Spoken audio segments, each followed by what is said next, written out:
Happy good morning all of my friends. आज का ये वीडियो कम्प्लीटली डेडिकेटेड है वैसी यूथ के लिए जो यूथ कभी कभी लाइफ में पर्सनल वे में फ्रस्ट्रेशन को ले लेते हैं। फ्रेंड्स, आज मैं एक कहानी सुनाऊंगा।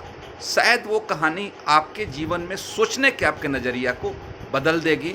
और अगर आप कभी कभी छोटी मोटी असफलताओं को देख रहे हैं, वो असफलता आपको तोड़ेगी नहीं, जोड़ेगी और आपको ये इंस्पायर्ड करेगी कि आप सही जगह पे जाकर के ही अपनी मोल और कीमत को आकलित करवा सकते हैं और अपने मोल और कीमत को पा सकते हैं।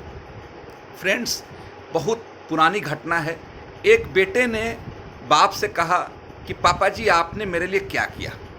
पिता को ये चीज़ बड़ी पीड़ा लगी कि भाई पुत्र होकर के मुझसे ये सवाल पूछ रहा है कि आपने मेरे लिए क्या किया। पिताजी ने उसके लिए एक बहुत 200 साल पुरानी उन्होंने बहुत संभाल करके एक तिजोरी में घड़ी रखी थी। बेटे को कहा, बेटा रुक, आज मैं तेरे को एक गिफ्ट देता हूँ और वो गिफ्ट बड़ा अनमोल है। बेटे को बड़ा आश्चर्य लगा कि ऐसा क्या देंगे पापा जी जो अनमोल है। उन्होंने उसको तिजोरी की चाबी दी और उससे कहा कि जा इसको खोल और देख, इसमें बहुत ही अलग चीज़ है, बहुत ही यूनिक चीज़ है। बेटा खोलता है बड़े क्यूरियोसिटी के साथ उस तिजोरी को कि पापा ने अगर बोला है तो कुछ ना कुछ अच्छी चीज़ होगी। तिजोरी खोलने के बाद उसको एक घड़ी दिखती है। बाबूजी उसको कहते हैं, बेटा जा, ये घड़ी 200 साल पुरानी है। अब चाहे तो इसको तू पहन सकता है, चाहे तो इसको तू रख सकता है, चाहे तो इसको तू बेच सकता है। चॉइस तुम्हारा है। मैं तुम्हें बतौर गिफ्ट जो ये कि अभी एंसेस्ट्रल तौर पे चल रहा था वो मैं तुमको दे रहा हूँ। बेटा पहले तो इस घड़ी को देख करके, पुरानी घड़ी को देख करके बहुत फ्रस्ट्रेटेड होता है और अपने पिताजी से कहता है, क्या पिताजी, आप इतनी बड़ी बड़ी बातें किए और गिफ्ट के नाम पर ये घड़ी दे रहे हैं, इसकी कोई वैल्यू होगी? 200 साल पुरानी घड़ी, ये घड़ी कोई पहनेगा? तो पिता ने कहा, कोई बात नहीं है, तू जा इसको मार्केट में जाके बेच ले, उससे कुछ पैसे तेरे को हो जाएंगे। बेटा बड़े ही भारी मन से सबसे पहले घड़ी की दुकान में जाता है। फ्रेंड्स, आप लाइफ में भी देखेंगे स्वाभाविक तौर पे अगर कोई बीमार पड़ता है तो सबसे पहले डॉक्टर्स के पास जाता है, ट्यूशन पढ़ना हो टीचर्स के पास जाता है।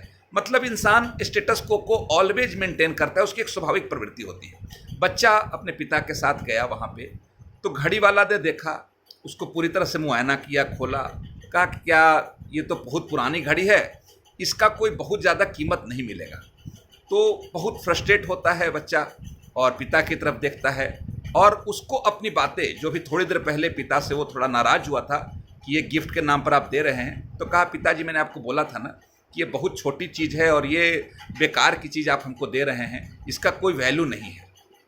उसके बाद दोबारा पिताजी उसको समझाते हैं, चल कोई बात नहीं है, ऐसी जगह पे चलते हैं जहाँ पे इसके बदले तुमको कुछ लोन मिल जाए। तो वो लोग एक ऐसी जगह पे जाते हैं जहाँ आप देखे होंगे सामान के बदले कुछ पैसे मिलते हैं। उस जगह पे उन्होंने गया, तो जाने के बाद उसको दिखाते हैं, वो ये घड़ी है हमारे पास। वो देख करके, जो बेचने वाला था, सामान के बदले पैसा देने वाला था, वो देख करके बहुत तेज मुस्कुराता है। कहता है, डस्टबिन की चीज़ ला करके आप हमको देख रहे हैं और कह रहे हैं कि इसके अगेंस्ट आप लोन दे, ये 200 साल पुरानी, उससे हमारे लिए क्या फ़र्क पड़ता है, इसका करंट मार्केट प्राइस तो कुछ भी नहीं है, मैं मुश्किल से मुश्किल इसके लिए आपको $5 दे सकता हूँ। अगेन बच्चे को बहुत फ्रस्ट्रेशन होता है। वो कहता है कि पापा जी, आज का भी समय हम लोग ख़राब कर रहे हैं। तो आप एक बार फिर, पिता को हम लोग बहुत हल्के में मानते हैं, कभी टाइम में जनरेशन गैप का हवाला देते हैं, लेकिन पिताजी ने कहा, चल बेटा एक बार म्यूजियम में चलते हैं, शायद वहाँ कुछ बात बन जाए। पहले तो पिता और पुत्र के बीच बहुत ज़्यादा इस बात के लेकर बहस होती है कि हम लोग बेकार इस चीज़ पे समय ख़राब कर रहे हैं, इसको कहीं फेंक देना चाहिए। बट अल्टीमेटली पिताजी अपने बेटे को राज़ी कर लेते हैं। म्यूजियम में वो लोग जाते हैं। जो म्यूजियम में जब जाते हैं और उस घड़ी को दिखाते हैं कि ये हमारे जनरेशन की घड़ी है, 200 साल पुरानी घड़ी है, आप इसको देखें। जैसे ही म्यूजियम में जो एक्सपर्ट है, जो पुरानी चीज़ों का एक्सपर्ट है, वो देखते ही उसकी आंखों में चमक आ जाती है। कहता है, वाह क्या चीज़ है, वाह आपने कहाँ से लाया, ये तो $1,000,000 में भी मतलब ये हो जाएगा, बिकेगा, इसकी कीमत तो $1,000,000 होगी। बाप और बेटे की आंखें फटी की फटी रह जाती है। कहते, अरे क्या बात कर रहे हैं, किसी ने ₹5 बोला, किसी ने कहा डस्टबिन में फेंक दो, आप ऐसा बोल रहे हैं। फ्रेंड्स, बहुत बड़ी सीख है इस कहानी में। बहुत टाइम हम इनिशियल जो क्या कहते हैं असफलता देख करके सही जगह पे पहुंच नहीं पाते हैं, और वो सही जगह नहीं पहुंच करके हम फ्रस्ट्रेट हो जाते हैं। तो मैं यही कहना चाहूँगा आप लोग सबसे कि आप यूनिक हैं। आपको बहुत कम लोग हो सकता है एक प्रोडक्ट के तौर पे देख रहा हो सकता है आपको आपके कुछ गुण को ही वो देख पा रहा है।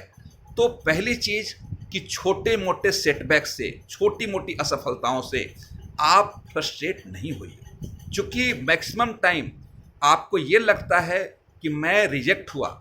मैं मानता हूँ कि एक्चुअली उस आदमी की औकात ही नहीं थी आपको रखने की, उस आदमी को आपके अंदर के गुणों को देखने की क्षमता ही नहीं थी, इसलिए आपको रिजेक्ट किया गया है। तो राइट प्लेस और राइट ट्रैक का इंतजार करिए, सही जगह पे अपने वैल्यू को देखिए। अगर सही जगह पे आप जाएंगे, जो आदमी आपकी वैल्यू को समझेगा वो आपको सही कीमत और सही आकलन देगा। अगर आप सही जगह पे अपने आप को नहीं प्लेस कर पाएंगे, सही जगह अपने आप को नहीं लेके जाएंगे, तो आपको इस तरह के फ्रस्ट्रेशन मिलेगा। ख़ास तौर से मैं यूथ से ये कहना चाहता हूँ कि आप छोटे मोटे परेशानियों से निराश नहीं होइए, आप लगे रहिए सही जगह पे, सही ट्रैक पे आपको वह वैल्यू मिलेगा जिस वैल्यू के आप हकदार हैं। क्योंकि मैक्सिमम टाइम ये होता है कि हम अपनी वैल्यू को पहचानने वाले के पास जा ही नहीं पाते हैं। एक दो दरवाजे खटखटाने के बाद हम ये मान लेते हैं कि ये दरवाजे जो हैं वो आगे सारे दरवाजे बंद होता है। तो मैं यही कहूँगा कि एजम्पशन की ज़िंदगी जीना बंद कीजिए, अपने आप को कभी भी कमज़ोर मत आंकिए। आप प्रकृति की बनाई हुई सबसे अनमोल कृति हैं, आप सबसे यूनिक स्ट्रेंथ है आपके अंदर में। उस स्ट्रेंथ को उभारिए और उस स्ट्रेंथ को, जो जौहरी एक्चुअल जौहरी है, उसके पास जाने की कोशिश कीजिए। हो सकता है कि जाने वाली उस जर्नी में थोड़ा वक्त लगे, हो सकता है उस जर्नी में जाने में आपको कष्ट हो, लेकिन अगर सही जगह पे आप जाएंगे तभी राइट प्लेस हो पाएंगे। अगर आप MBA के स्टूडेंट रहे होंगे तो आपने ह्यूमन रिसोर्स मैनेजमेंट जरूर पढ़ा होगा। उस ह्यूमन रिसोर्स मैनेजमेंट में सबसे बड़ी चीज़ ये बोली जाती है, right man at right time at right place. तो होप फ्रेंड्स, अगर आपके अंदर फ्रस्ट्रेशन है तो मैं फिर से ही चीज़ बोलूँगा कि उस फ्रस्ट्रेशन में आप सही जगह पे अपने आप को प्लेस करने की कोशिश कीजिए, ना कि छोटे मोटे रिजेक्शन से अपने आप को कमज़ोर आंक करके अपने लाइफ को। बहुत टाइम मैं देख रहा हूँ यूथ के अंदर में सुसाइडल प्रवृत्ति बढ़ रही है, तो वो लोग को मैं यही कहना चाहूँगा कि छोटे मोटे सेटबैक से आप अपने आप को मत तोड़िए, सही जगह पे अपने आप को प्लेस करने की कोशिश कीजिए। और ये मान के चलिए कि अगर आप सही जगह पे प्लेस करने की कोशिश करेंगे, हो सकता है थोड़ा वक्त लगेगा, लेकिन आप प्लेस हो जाएंगे, आपकी सही कीमत मिलेगी, आपका जो पोटेंशियल है वो एक्सप्लोर हो जाएगा, जिससे आप सिर्फ खुद ही खुश नहीं रहेंगे, सोसाइटी के लिए भी आप एक बेहतर नागरिक बन पाएंगे, अपने आप को बेहतर कंट्रीब्यूट कर पाएंगे, जिससे कि आपका भी जीवन सेटिस्फैक्शन के साथ चलेगा और उसके साथ साथ आपके आसपास के लोग भी आपके जो रियल पोटेंशियल है उससे प्रभावित होंगे। फ्रेंड्स, अगर आपको लगता हो कि इस कहानी से आपके अंदर में कुछ न कुछ बेहतर होने की गुंजाइश हुई है, तो ज़रूर अपने लाइफ में इम्प्लीमेंट कीजिएगा। अगर आप इम्प्लीमेंट कीजिएगा, बेहतर रिजल्ट मिलेगा, यही मेरे लिए सबसे बड़ा सेटिस्फैक्शन होगा। थैंक यू, शुक्रिया, आदाब।